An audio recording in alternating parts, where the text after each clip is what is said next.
Was it worth it for the view? It all looked good from up there. All the roses. Morningside teaches hang gliding and paragliding better than anyone else on the East Coast. Yeah, and that's the gist of it. We've got a zip line course as well, and we've thrown in some kayak activities and some cool camping spots. But first and foremost, we teach people to fly. It's been a flight park for a long time. Before that, it was a dairy farm, and the farmer Phil Haynes kind of got asked by some local pilots if they could use the hill, and he told them they couldn't unless they taught him how to hang glide, and he got into it. He got rid of the cows, converted the barn into a hangar, started collecting hang gliders and ultralights, and all the people in that flying community or with that same mindset migrated to here, and they had the runway built and everything, so it became a real central for light aviation, and it's held on. It's one of the older flying sites in the country, and it's really the best training hill I've ever seen. What we offer, and pretty much one of the flagship items that we have here at the park, is an introductory lesson. There's a couple of different ways to do an introductory lesson. In terms of hang gliding, you can either take a tandem flight, which is a fantastic way of experiencing hang gliding from an altitude perspective right away, without a whole lot of training beforehand because you're with an instructor. Or you can take an introductory lesson on the hill where you do work with an instructor, but you're solo flying the aircraft from the first few flights off the ground a few feet, and then work your way up the hill. So it's all about hours and putting time in to learn how to do the sport. The tandem is sort of just a half-hour experience to get you to understand what hang gliding is about, but all of our hill lessons are about 4 hours long. And it takes somebody around 48 hours of instruction to become a proficient enough pilot to be piloting solo on their own off our hill and ready for the mountains. So it's about a season-long commitment, and we run classes here every day, 2 sessions a day, to accommodate as many people who have different schedules as possible. Morningside is a really ideal environment to learn in because we have a beautifully manicured grass slope that's well maintained by Richard. It's an easy progression slope, so we have ability to really assess and work with all kinds of different people and their backgrounds as they come. We can push them up the hill if they seem particularly athletic and start to get it. We can keep them lower on the easy slopes and make them run a little harder and get more confidence.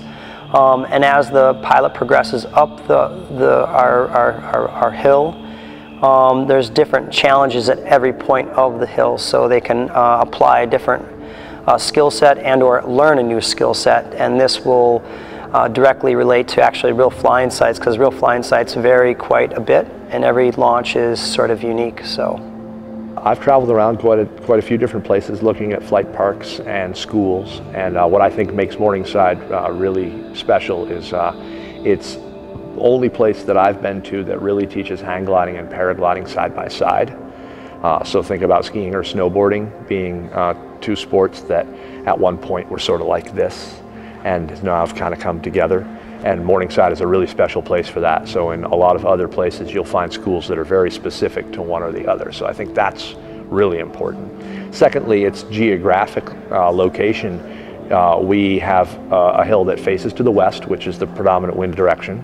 And it's a gradual slope up to a steeper slope and then up to a high mountain launch.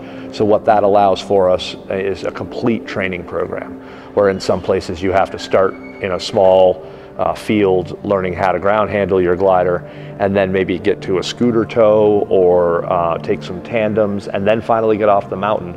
We can take the entire progression. So you take baby steps all the way to your first high mountain launches, which is a very unique thing to be able to do. Launched off of Scutney the other day for the first time, and it was amazing. In addition to Scutney, there's West Rutland, which is about an hour and a half away in central Vermont. I'd say that's the most popular first mountain site once people leave here. Very, very good beginner mountain site. In addition to that, there are a few places in Massachusetts. There's Mount Greylock and Mount Tom. There's Plymouth, which is just south of Boston, and it's a beach site, which is really awesome. And then I'd say one of the coolest sites around, but one of the more restricted sites flying-wise, is Cape Cod. You can only fly that during the fall and winter months. But when you're there and it's good, it's really good, and the air's really smooth, and you can get a lot of hours with minimal effort. So, yeah.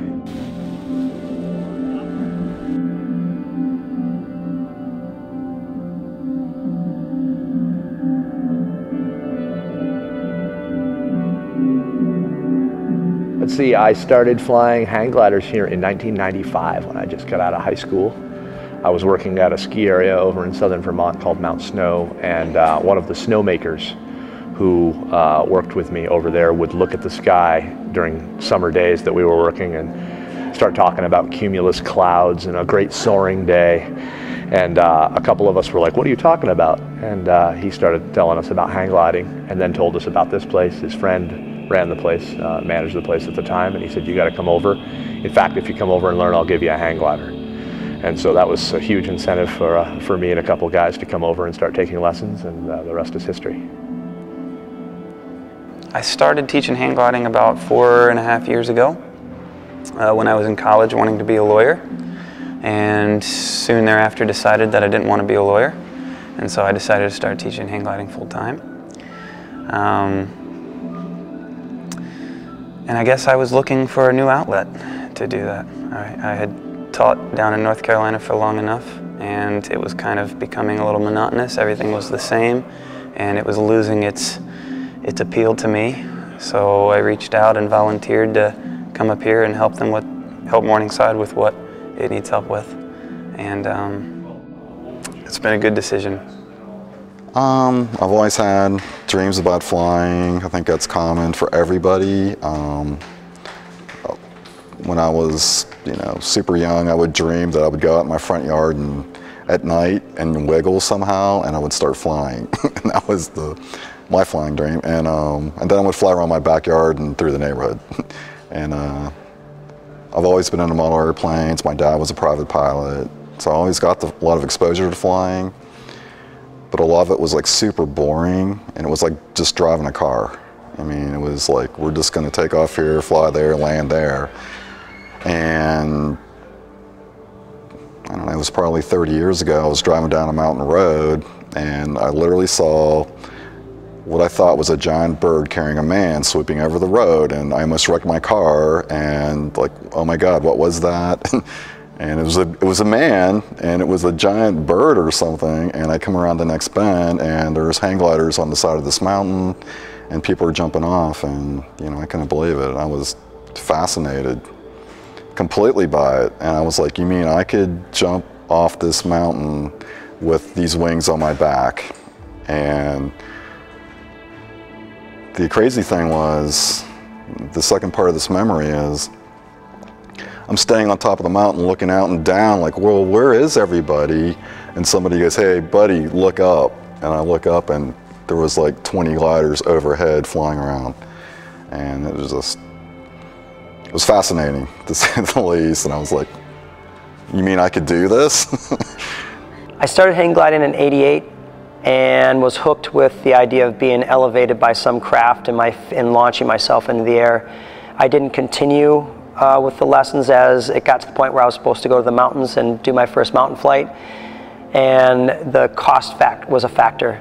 I got away from hang gliding and took up kiting because it was cheap, and I ended up acquiring probably almost $1,000 worth of kites within a couple of years, and used them for pulling myself in traction kiting before traction kiting was before traction kiting became a real sport, I think. And then I saw a guy playing with a big kite that was lifting him off the ground, similar to my kite, and I'm like, what is that? And he said it was a paraglider. And from that point on, I was like, I need to paraglide. In terms of popularity with the sports, probably the most popular the sport was in the 1980s and 1990s in terms of hang gliding. But paragliding is really seeing a resurgence. It got kind of popular in the 90s as well when it first started. And now with technology and manufacturers and better marketing, people are becoming more and more interested in paragliding. The numbers are still very small. There's only 15,000 pilots in all of the United States that are doing this sport, so it's quite a tiny number as compared to kayakers or skiers or runners. But the sport is, in terms of paragliding, is becoming more popular because it's so accessible. You can put it in the back of your car, you can travel with it, and it is growing in small numbers. We want to see it grow in bigger numbers. A hang glider normally needs to get airborne by running it into the air off of a hill or a mountain, and in the flatlands they don't have hills to do that with, so they started towing with different things, with trucks, scooter tows, winch tows, sometimes just a guy holding onto a rope running, and boat towing was actually, boat towing is pretty old, but aero towing came in the last couple of decades, where you go up behind the airplane kind of like a sailplane does, but sailplane tow planes and other planes were way too fast for so long, so hang gliders couldn't do it. And then a couple of guys who were really into it came up with the Dragonfly. It took several years to kind of refine it to towing slow enough to tow hang gliders. And since then it's changed a lot. People have been able to hang glide in places that they wouldn't before. And the cross-country world record now has been set from someone towing up behind a Dragonfly. So it's opened up the locations we can fly in a lot. And in some ways it's a lot safer, but in a lot of ways it's a little tricky because there's two aircraft in the air instead of one. And especially when you're training somebody, you know, they're learning how to fly the glider still. So the tug pilot has to be able to just kind of steer them and guide them through the air to make it as easy and simple for them as possible. And then when you get into the rougher air, you're able to take them right to the best parts of the lift. And so they're able to release and be in the better part of the sky sooner than if they took off from a mountain and had to fly to that. You know, they have a better chance of getting there without losing as much altitude. So it's changed a lot of the, you know, the performance flying and the training for learning to hang glide around the world. It's kind of it's a nice thing to have. Well, the style of teaching that I do is on the tandem hang glider. So basically it's a large hang glider. It's just like a student training glider, but bigger. And I could fly with a student and I could walk them through flight maneuvers, you know, turning the glider, flying the glider straight level, and walk them through a basic introductory class in the sky. And it's pretty amazing. And most new people come into the sport with like preconceived notions that they think it's going to be like this.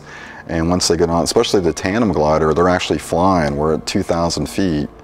They're feeling the glider, flying the glider, and they truly go through a complete discovery process because it's not what they expected. And they're like, oh my God, this is so easy. I could feel the glider, I could feel the air, I could do this. And I mean, I think that's my biggest first lesson. This is equipment designed by humans to be flown by humans. No one here is special. We just focus on, this is like our passion. And we do this, like, we're lucky to do this as instructors every day, but you know, the average person coming into the sport that can devote 2 or 3 weekends a month could totally enjoy the sport and be proficient enough to, you know, be a safe pilot.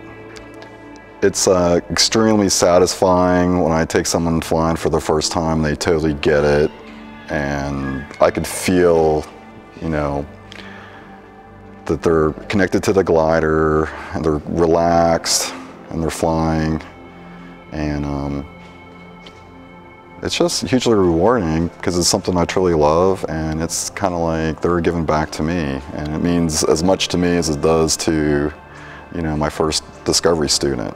You know, it's a huge payback, and I think it's also a really great karma builder for me personally because it just gives me a lot of happiness. And you know, a lot of days I get to fly tandem in the morning, then I get to fly solo glider in the afternoon, and it just like starts the day out just right, puts me in a great mood, and it's a pretty wonderful thing. There's lots of people that come to the flight park just to try, they just want to do one flight. And I've got a huge age range of students from, so far here at the flight park, I've flown 8-year-olds to, I think he was 91, and so I could still, it's still a very educational flight. I could still have them feel the glider. I could still have them turn the glider, and a lot of people, it's really difficult. It's the truth, I guess, because our sports take a lot of dedication. So a lot of people, for them to just to fit it into their lifestyle, it's a huge, it's hugely difficult for the average person to okay, I'm going to commit 3 weekends of every weekend in the summer to go flying or to go to the school. It's a huge commitment for people. So, it's difficult because, yeah, we need to have more retention, but it's hard to expect it. And so I just do my best to really, because what I'm hoping is I could take somebody on a tandem flight, they're going to love it, and they're going to tell a friend, and that person's going to come out and be the person that commits to it. And so that's, that's the only thing I have to work with, I guess. But it's, I wish everybody, because believe me, I could pick them out. So many times I'm flying with people, I'm like, you're a natural, you could so do this. Please come back. I say that all the time.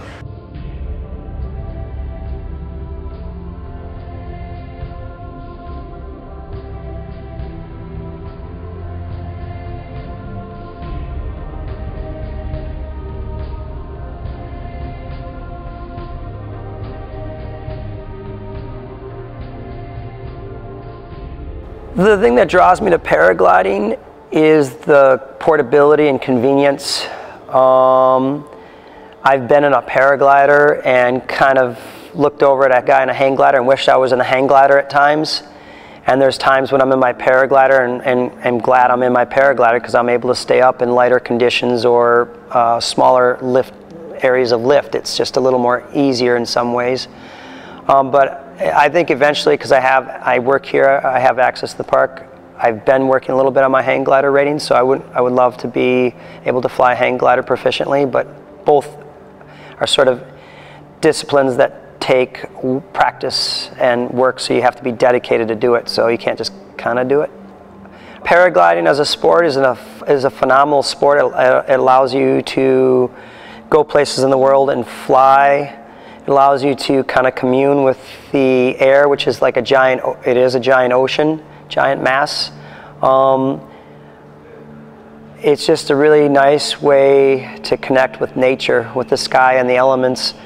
And occasionally, frequently with the birds. They're fun to hang out with in the air. And with the paramotor, I get to cruise over lots of different landscapes when I go a little cross country, and I get to see tons of wildlife. So it's not, people think it's adrenaline or this or that, and the paramotor people think it's like motor, but you can idle and cruise around and really enjoy the scenery. Sometimes I'll motor up to 3,000–4,000 feet and just look at the landscape, the contour of this valley, and the valley is so gorgeous.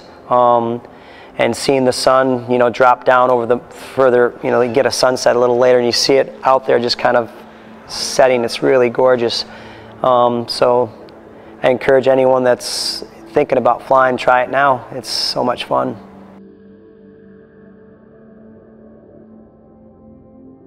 Powered paragliding is a great way to get into the air if you don't have access to mountains or hills, or you just want to take a quick hop in the air and you don't want to travel to a mountain or a hill. Ultimately, it requires very little fuel because you're not driving anywhere. Usually, if you're motoring, you have a site that's really close to you, as opposed to driving all the way to a mountain, which is a tank or two of gas. And paramotoring allows you to take off of flat ground in benign conditions, is typically how we fly, in very calm conditions. It's not necessarily for getting to altitude to try to hook a thermal. Paramotoring is a separate sport from paragliding, really. A lot of crossover, but separate. Paramotors have a different style of flying than free flyers. But paramotoring is in some ways more challenging than paragliding, because not only are you doing paragliding, but now you've put on a huge machine on your back that can weigh, you know, as little as 40-some pounds dry, but when you add fuel, it can add up the weight pretty quickly. The way I look at training for paramotoring is we have kind of a similar path between paramotoring and paragliding. You kind of start off on the same base, and at one point it splits, and you can go into paramotoring or free-flying paragliding. You could maybe hop across a lateral branch if you wanted to learn both, because there is a lot of crossover, but at some point the actual launching and, well, mostly the launching skills and the landing skills a little bit differ enough that you want to start to develop the habits for whatever discipline you're going to do. There is always the option to add wheels, and people do use wheels to get in the air, so they're actually sitting into what we call a trike or a quad, and that's pretty cool because it makes so you don't have to run.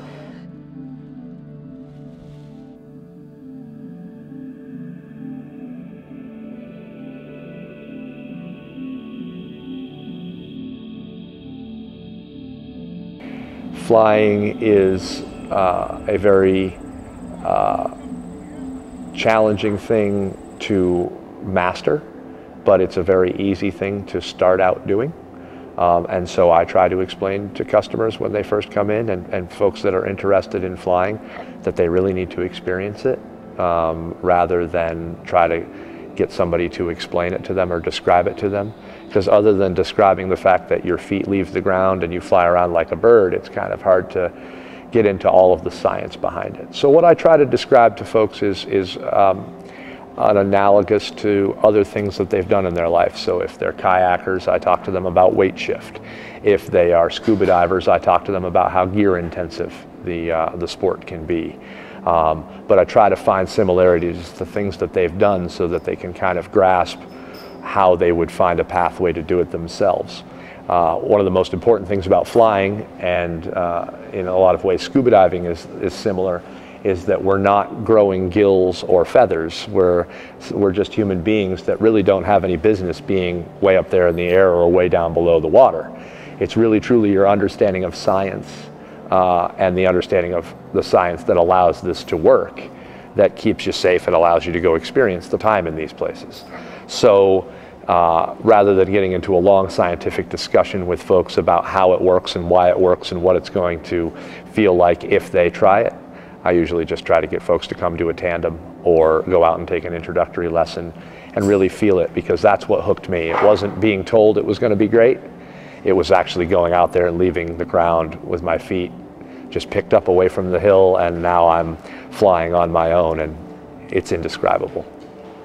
I had an opportunity to leave for the winter, or I wanted to leave for the winter because there's not a lot of flying happening in these areas of the U.S. And I had a few choices. A friend of mine had told me about going to Queenstown in New Zealand, and I just made some calls and had a sketchy job lined up and scraped enough money to get there, and got there and was employed by a company there. And the first season I was teaching paragliding in their environment with their program in their home site. And I worked toward my tandem rating that season, and was able to fulfill a lot of obligations there and finish them off here in the U.S. and went back the next season to be a commercial tandem pilot.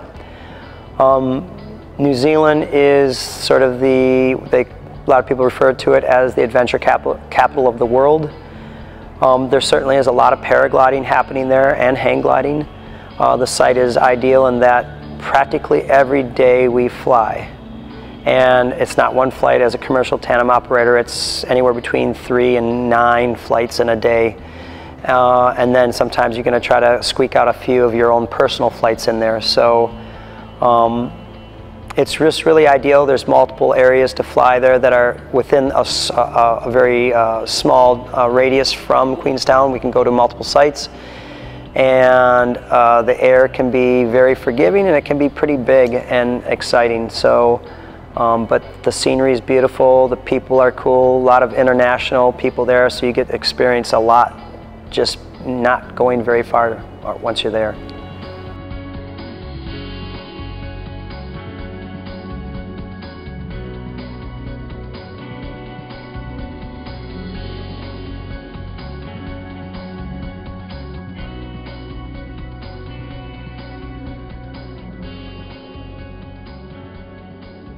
Great personal story about coming into hang gliding, and so when I started hang gliding, I learned at a school near Chattanooga, Tennessee, and I lived in Atlanta, Georgia, and it's about 100 miles away as the crow flies, and I was really into the sport right from the beginning, and I started hearing stories about like the next levels of flying and the magic in the sport.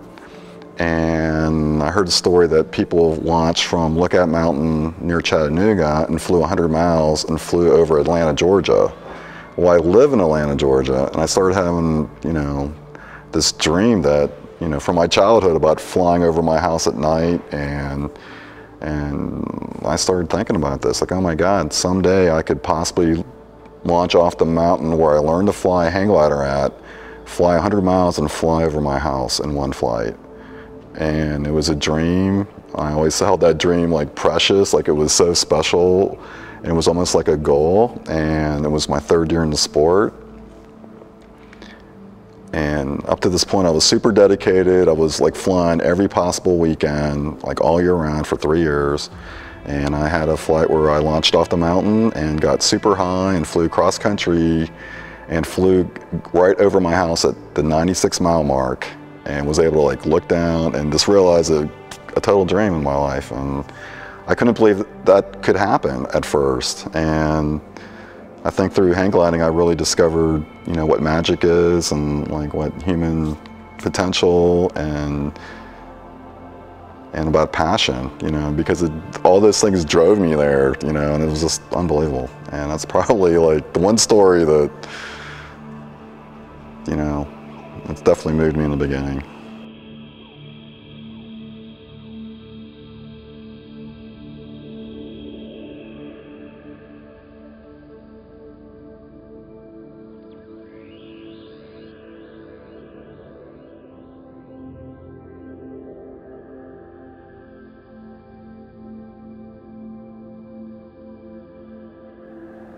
My coolest flight, that's a hard one, because it might be my first mountain flight where I launched off a mountain for the very first time and I found myself alone in the sky,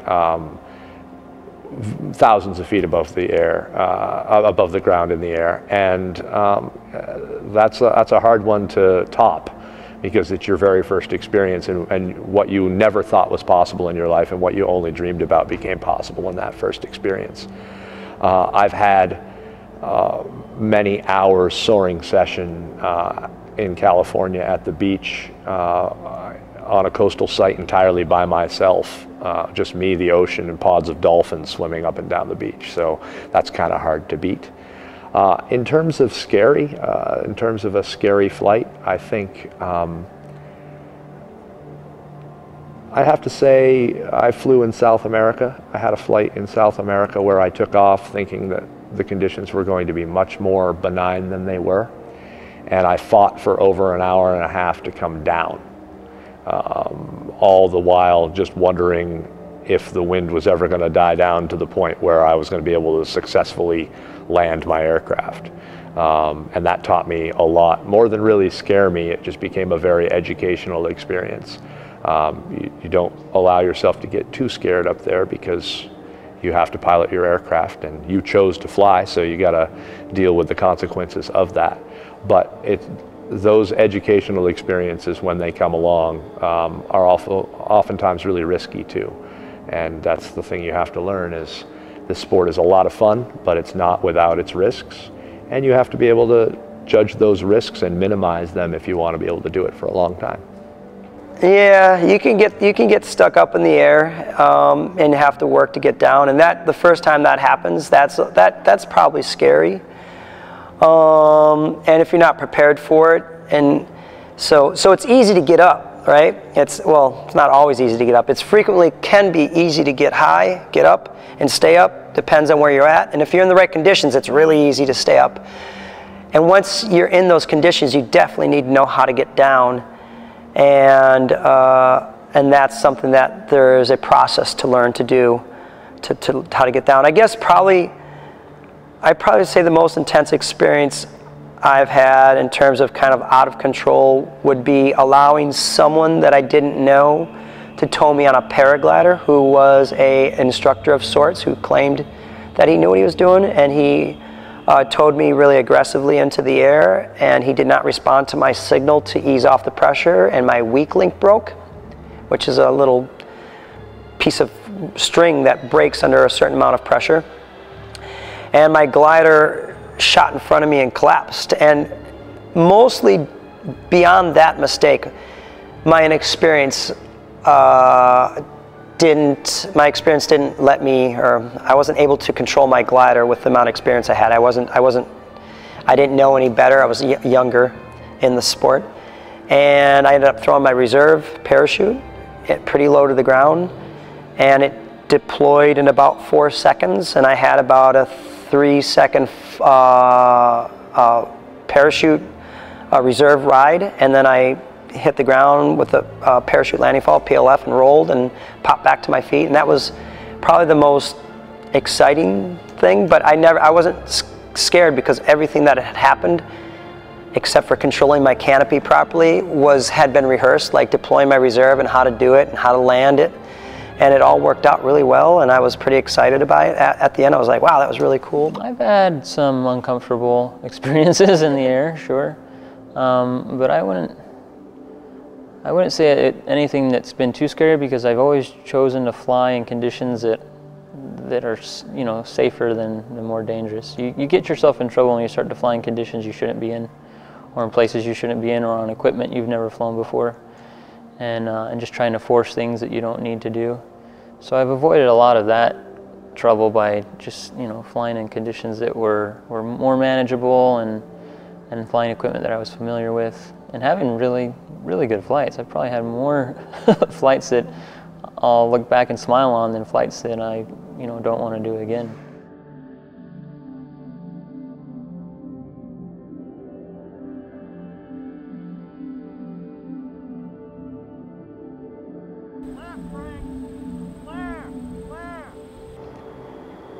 Paragliding draws a lot of different people.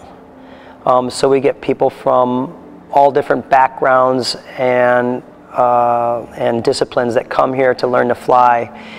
So we have like doctors and lawyers and professional pilots to construction workers, what have you. It's pretty, we get just about every type of person you can imagine here, from all different abilities, and it's always a challenge to work with each person. It's always interesting to figure out what you can do to allow them to learn, or what you can do to help them learn and get it, because pretty much anyone could paraglide. It's not super complicated, and that's kind of one of the dangers of paragliding, I think, is that it is deceptively easy, and there's definitely some pitfalls within paragliding if you are not informed enough.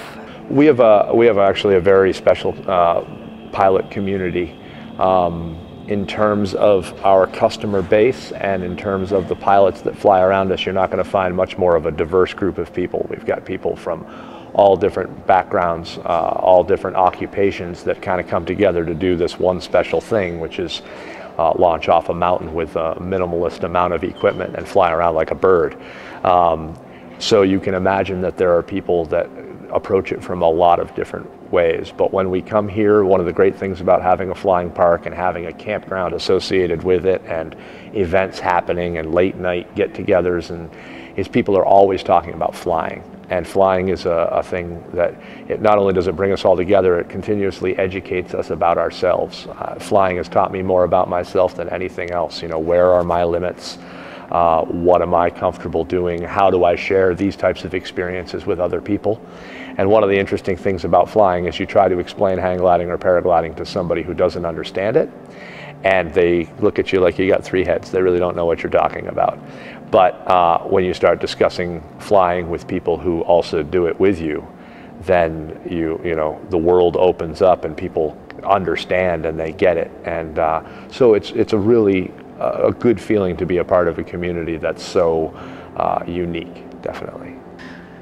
Me personally, I'm from nowhere near here. In fact, I think a big part of why I wanted to come up here is because the Northeast was the part of the country that I've had the least experience with. So I figured it'd be the perfect opportunity to explore. But beyond that, I mean, Eric, our assistant manager and tug pilot, he's from Utah. Josh, he's from Santa Cruz, California. Heath, he's from nearby, but he's been all over the world. He's a Vermonter. Joe himself, he's from Wisconsin. You know, travels to New Zealand every winter and does tandems there.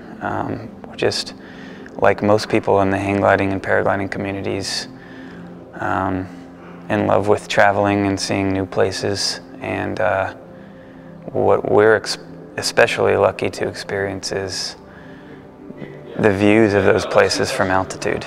The amazing thing about our flying sports is you never like learn everything. And I tell like, you know, like all my students, like me as an instructor, you know, I always want to be a student. You know, there's always something to learn, you know, always be the listener, always be the student, because everything in nature, you know, is always going to be talking to you. And that's the main force of our sports, is like we're dealing with elements of nature and they're saying things and we have to listen, and so we could fly a glider 100 miles and be connected like that and find magic. If you're going to get into it, if you're going to get into aviation, make sure you commit to all of it. You don't just kind of get in for a thrill or that adrenaline rush, unless you're going to do a tandem or skydiving or something like that, and that's fine. But if you're going to get to where you want to launch off a mountain by yourself or take off on a runway and do some aero towing, it takes some commitment, and you need to dedicate the time to do it and be safe. You know, the only way that you're going to keep yourself safe in flying is if you take the responsibility. You know, once you're airborne, you're you're on your own. With the exception of doing like a tandem or going up with a pilot in an airplane, you know, those guys are going to take some responsibility for you, but they're not going to do anything foolish either. You know, they've trained themselves and they've gotten to a point to where they know when they can be safe or when to not fly. And that's probably the biggest part, is to learn when to not fly. You know, flying's not hard. You get in an aircraft with the wings and everything designed for flight, it's going to fly. It's not any trouble. But if you try to force anything, or if you go off in conditions you shouldn't be, then it becomes dangerous. Until then, it's very safe. It's very fun. So if you're gonna get into it, do it the right way, and then you'll enjoy it a lot longer. We all tend to celebrate the day, you know, through our flying, our activity, and it's just a lot of fun. It's a lot of fun to be here with everybody. Going to a new place is cool for everybody, but when you go to a new place and you fly high above it, far away from anyone or any noise, you feel like you're in a secret society of very few people who get to do the same.